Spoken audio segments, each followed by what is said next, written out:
Heute ist der glücklichste Tag für in meinem ganzen Leben.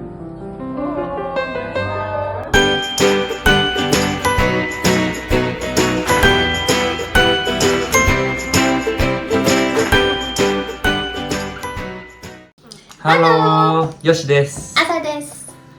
はい、ってことで今日は2人がどうやってここドイツで結婚したのかっていうことについて話していきたいと思います。日本では婚姻届を提出した時点で結婚という形になるんですけど、やっぱドイツではまた違った形で結婚することになって、結婚式までどのような手順を踏んで無事2人が結婚できるようになったのかっていうことについて話していきます。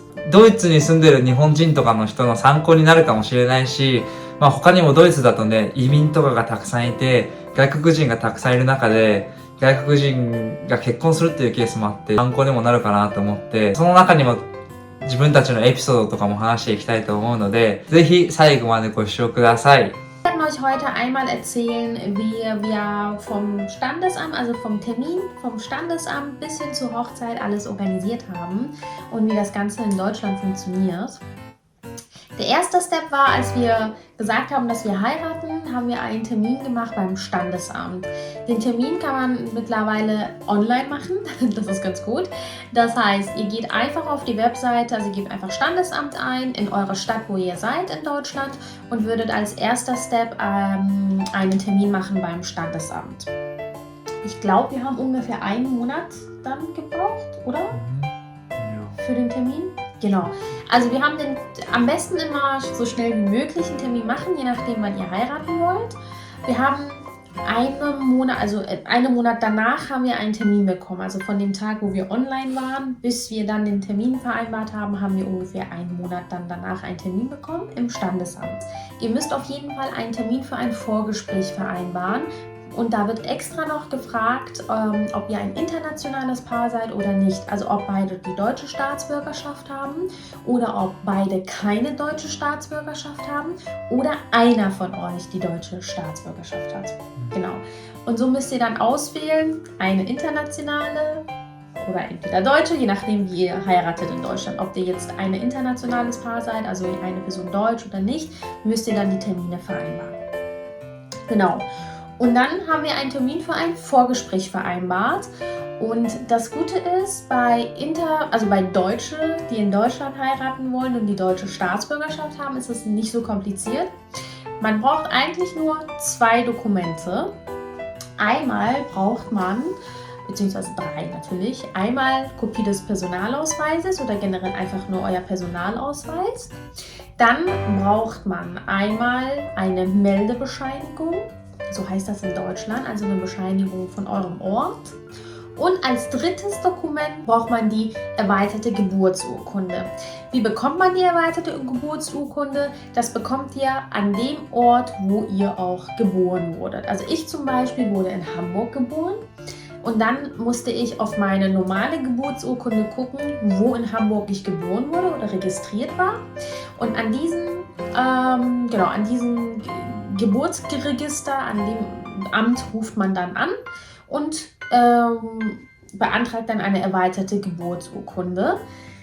Man kann das auch online beantragen, also einfach auf die Webseite gehen, online beantragen, dass man eine erweiterte Geburtsurkunde haben möchte und die schicken euch das einfach gegen eine Gebühr von 10 € habe ich bezahlt, schicken die euch das zu.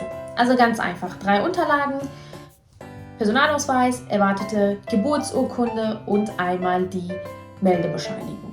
Und das ist tatsächlich alles. Und jetzt erzählt euch aber Yoshi, was er für Unterlagen benötigt. Das heißt, als wir da hingegangen sind, hat sie mir gesagt, diese Unterlagen brauche ich in diesem Termin. Und bei Yoshi war es aber leider ein bisschen komplizierter. まあ俺もちゃんとしっかりは覚えてないんですけど、まあ一つ目はパスポート。パスポートと、まあ身分証明書と、あと、まあ戸籍謄本が必要ですね。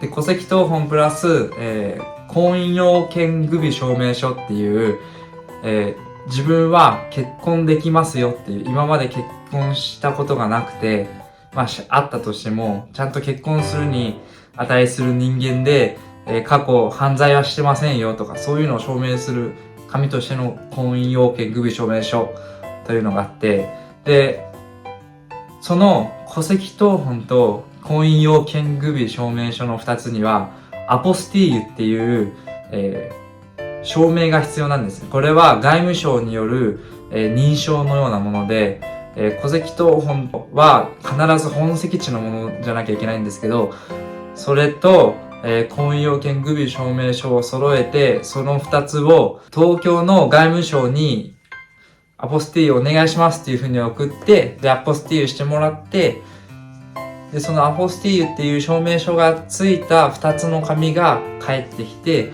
で、それをやっと、こう、役所に出せるって感じなんですけど、まあ僕はありがたいことに、日本にいる、両親にやってもらって、で、まあ最初は自分も一回日本に帰んないとできないのかなって思ったんですけど、まあなんとか、日本にいる人が代理で、まあ委任状とかいろいろ書いたり、少し手間は増えるんですけど、やってもらえるっていうことで、親に、まず本籍地から戸籍謄本も取ってもらって、で、婚姻要件具備証明書っていうのも書類を集めてもらって、で、アポスティーユして戻ってきたのをまた親が日本からこっちに送ってくれるっていう感じで、やりました。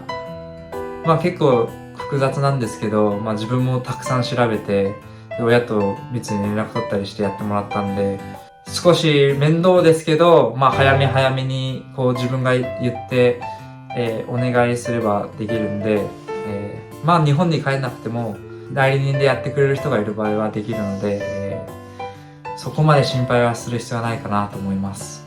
Genau, das sind also die Unterlagen, die wir gebraucht haben. Es hat auf jeden Fall, wie lange hat das gedauert? Also wir hatten den ersten Termin beim Standesamt gemacht, dann das Vorgespräch einen Monat danach gehabt, nach dem Termin. Und dann, wann hatten wir... Also mindestens einen Monat gebraucht, meine Eltern alle Dokumente vorbereiten. Ja, genau. Eigentlich auch relativ schnell, aber genau, also einen Monat lang hat das dann gedauert, bis die Unterlagen nach Deutschland gekommen sind. Und der nächste Step ist tatsächlich, dass diese Unterlagen auch übersetzt werden. Also alle Seiten, also sowohl von deiner Geburtsurkunde, richtig? Ja. Und was noch? Die婚姻要件具備証明書. Genau. Die beiden Seiten müssten dann auf jeden Fall übersetzt werden. Genau, also ganz wichtig, dass alles von einer begläubigten Übersetzerin übersetzt wird. Also es muss eine Übersetzerin sein, die auf dieser Datenbank in Deutschland als eine beziehungsweise eidesstaatliche, nicht begläubigte, Entschuldigung, eidesstaatliche Übersetzerin anerkannt ist und von der kann man dann eine Übersetzung bekommen. Das gibt es bestimmt auch überall. Das kann man auch auf der Webseite sehen von einem Standesamt. Da gibt es nochmal ganz viele eidesstaatliche ÜbersetzerInnen und ja, da könnt ihr gerne mal immer reinschauen, je nachdem, wie gesagt, welche Stadt ihr seid. 自分で調べて、で、自分で連絡取って、翻訳お願いしますっていう形で依頼したっていう感じですね。はい。Genau, richtig. Ja, und dann haben wir die dann übersetzen lassen, richtig? Das ging auch sehr schnell. Also normalerweise sind die sehr schnell. Ich weiß es nicht, vielleicht lag es auch daran, dass nicht sehr viele Japaner in Köln vielleicht heiraten wollen. Ich weiß es nicht. Und nicht sehr viele, also es ging wirklich sehr schnell, innerhalb einer Woche. Aber eigentlich müssen wir mehr Zeit lassen, dann abgeben. Aber wir hatten keine Zeit. Ja, stimmt, ja. Und ja, trotzdem, sie war nett. Ja, sie hat sehr schnell gemacht für uns. Ja, für uns eigentlich dauert mehr, aber sie hat extra schneller gemacht für uns. Genau, weil dieses zweite Termin, also erst haben wir ja gesagt, das erste Vorgespräch und das zweite Termin müssen wir dann alle Unterlagen dahin bringen. Das darf nicht älter als 4 Wochen sein, diese Termin vom ersten bis zum zweiten Termin darf kein längerer Abstand als 4 Wochen sein. Deswegen war sie so nett und meinte, ja okay, dann übersetze ich das für euch. Dann haben wir die Unterlagen bei ihr abgeholt. Vom Kostenstand her ist es, glaube ich, sehr unterschiedlich, welche Übersetzerin das ist und wie viel sie nimmt. Wir haben ungefähr 300 Euro bezahlt. Ja, 300, weil wir hatten, 400 Euro. ja, ich habe viel Familie, 4 Geschwister. Stimmt. So, also zu viele zum Übersetzen Ja, hatte ich meine Dokumente. ja, genau. Und das war es tatsächlich. Also das waren alle Unterlagen, die wir organisieren mussten, die Übersetzung. Und dann ist Yoshi alleine zum zweiten Gespräch gegangen. Ich war leider nicht da. Er hat dann alle Unterlagen dahin gebracht. 多分2人で行くのが普通なんですけど、まあ休暇でアサールが今ちょうどいなくて、で自分が1人で書類を提出しに行きましたね。でそこで書類確認されて、あこれは OK ってなって、まあちょっと心配なところあったんですけど、まあ全部 OK だったってことで、じゃあ結婚式の日程を決めましょうってなって、でドイツだと役所で結婚式があるので、そこで空いてる役所がどこかっていうのと、いつなら結婚式できるのっていう日程を決めました。So wie Yoshi gesagt hat, haben wir dann das Datum festgelegt für die Hochzeit und eigentlich war es das auch. Das war dann sozusagen diese 2 Steps, die man machen muss, bevor man in Deutschland heiratet. Dazwischen fragen die natürlich auch sowas wie, in welchem Saal möchtest du heiraten? Wir zeigen euch auch noch mal gleich ein paar Abschnitte von unserer Hochzeit. Dann könnt ihr auch schon mal sehen, wie das ein bisschen im Standesamt selbst aussieht. Ist auf jeden Fall super schön. Oh, es gibt, da wo wir waren im Standesamt, es ist ein alter Standesamt gewesen und es gab 3 schöne Säle und die waren, man kann sich dann entscheiden, also je nachdem, die sind nicht sehr teuer, sehr schön, aber tatsächlich nicht so teuer. Ich glaube, wir haben 200 Euro bezahlt für den Antrag, nur für Standesamt, für den Saal, ne? Echt? Oder? Ich glaube, du hast 200 Euro bezahlt. Ungefähr. Also es gibt auch weniger, es gibt zwischen 30 Euro bis 200 Euro. Wenn ihr aber mehr Leute habt, dann würde ich eher ein größeres Standesamt empfehlen. Man darf maximal im Standesamt nur, also jetzt hier da, wo wir geheiratet haben, nur 30 Leute mitbringen. So macht man das auch in Deutschland. Am Standesamt nimmt man normalerweise nicht sehr viele Leute mit. Genau, und dann haben wir uns einen Saal ausgesucht, das Geld bezahlt, maximal 30 Leute dürfen dahin bringen. Und das war schon die Vorbereitung für Standesamt. Das ist tatsächlich alles. Und dann sind wir eigentlich dann nur noch zu unserem Termin. Am 8. August haben wir geheiratet dieses Jahr. Sind wir dann zum Standesamt gegangen und ja, man geht dann einfach dahin. Was wir noch in Deutschland haben, das sind Trauzeuge. Vielleicht kann Yoshi einmal auf Japanisch auch erklären. トラウツォイゲっていうのは、まあ、結婚証明人みたいなことで、まあ、結婚する、まあ、なんか親しい友達とかがまあ基本的にやるんですけど、まあ、僕の場合は小中の頃から一緒にサッカーしてて、でたまたま今ドイツにで彼もサッカーしてるっていう状況で、すごい昔からの友達がいたんで、彼に結婚証明人として、僕のその役所の結婚式についてきてもらいました。Genau, richtig. Das heißt, er hat einen Freund mitgenommen, ich habe meine beste Freundin mitgenommen als Trauzeuge. Die unterschreiben dann sozusagen, dass die Zeuge waren, dass wir beide geheiratet haben. Muss man aber nicht mehr in Deutschland machen, habe ich gehört. Also früher war das Pflicht, dass immer ein Trauzeuge mindestens dabei ist, von jeder Seite. Muss man aber nicht mehr machen. Wir haben es aber trotzdem gemacht, weil es auch schön ist, jemanden dabei zu haben. Freunde haben. Ja, Freunde. Ja. Und ihr werdet auch gleich sehen im Video, das wir euch zeigen werden von unserer Hochzeit, wo wir im Standesamt drin waren, dass wir da vorne auch nicht alleine saßen. Neben Yoshi saß sein Freund und also sein bester Freund und neben mir saß meine beste Freundin. Das heißt, ja, die haben uns auch unterstützt bei der Hochzeit. Ja. Genau. Das ist dann tatsächlich alles. Das heißt, wir sind dann am 8. August dahin gegangen mit unseren ganzen Leuten. Also wir haben auch wirklich 30 Leute mitgenommen. Ja. Sind wir zum Standesamt reingegangen und dann ist da eine Person, die dann die Trauung durchführt. Und das ist dann so relativ traditionell. Sie erzählt dann, also bei uns war es eine weibliche Person, das kann auch männlich sein.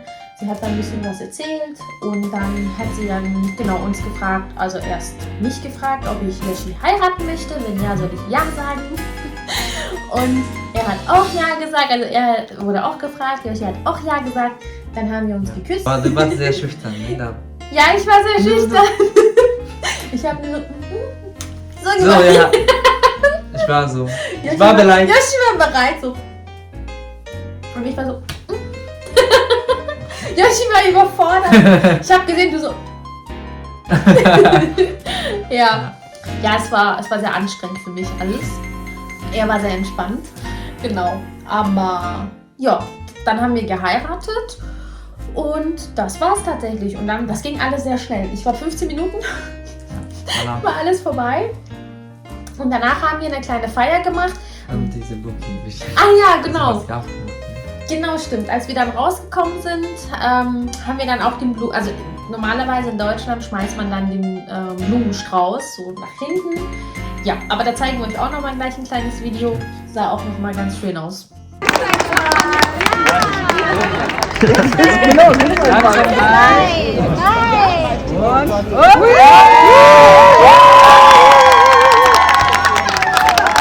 Und was wir gemacht haben, das kann man in Deutschland, gibt es 2 Arten zu heiraten. Einmal eben standesamtlich, muss man heiraten. Und dann eben auch, man kann auch kirchlich heiraten. Hat man beides. Kann man beides machen. Wir sind halt beide keine Christen, deswegen haben wir gesagt, wir machen es standesamtlich. Und dann haben wir eine kleine Feier danach gemacht, immer in so einem kleinen Restaurant mit Freunden. Also das ganze Restaurant war nur für uns. Mit Freunden, Familie waren wir da, war auf jeden Fall sehr schön. Ja. Genau. Foto gemacht. Ja, wir haben Fotos gemacht, wir hatten einen Fotografen mit dabei. Und genau, und dann haben wir noch ein paar schöne Fotos gemacht, viel gegessen, viel getrunken. Yoshi war ein bisschen betrunken. Ein bisschen, ja, aber nicht so. Ja. Doch. Tun. Ja. Und so bei unserer Hochzeit.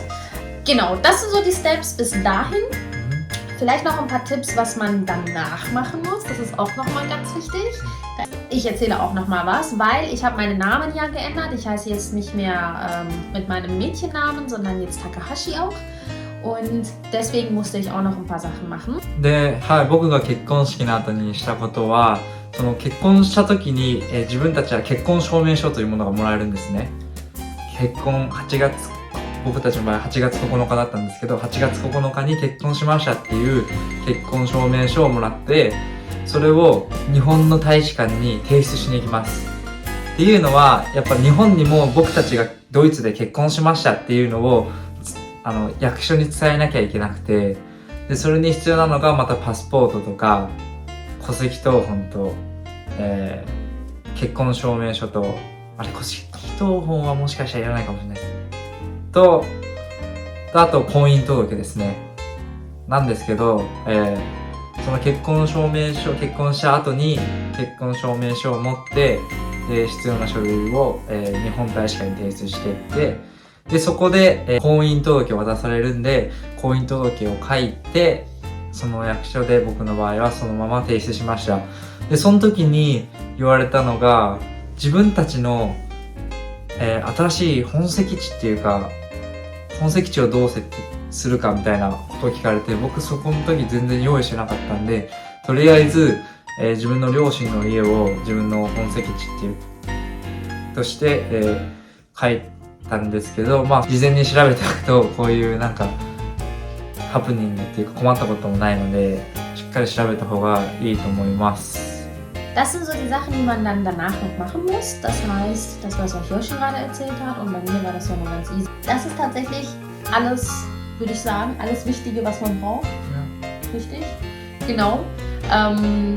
Ja, also wie gesagt, falls ihr Fragen habt oder falls ihr irgendetwas wissen wollt, kommentiert gerne unter dem Video. Ja. dann beantworten wir beide sehr gerne eure Fragen. Genau, und wie gesagt, wir geben euch noch ein paar Tipps unter dem Video, welche Unterlagen ihr braucht, wo ihr hingehen könnt, als Beispiel hier in Köln für Standesamt. Und ja, und ich hoffe, die Videos, die wir euch zeigen, haben euch auch gefallen in dem Video. Und auf Instagram DM schicken, ne? Sehr gerne. Also wenn ihr nicht wollt, direkt hier unten kommentieren, schickt uns gerne DMs per Instagram und dann beantworten wir eure Fragen auch sehr gerne. Meine Fragen Voll auch. Gerne. TikTok Folgen. auch okay. Haben wir. TikTok ist auch okay, da könnt ihr uns auch gerne folgen. Also wir haben sowohl TikTok als auch Instagram, als natürlich auch auf YouTube. Ja. Da könnt ihr uns gerne folgen, da freuen wir uns auf jeden Fall. Ja.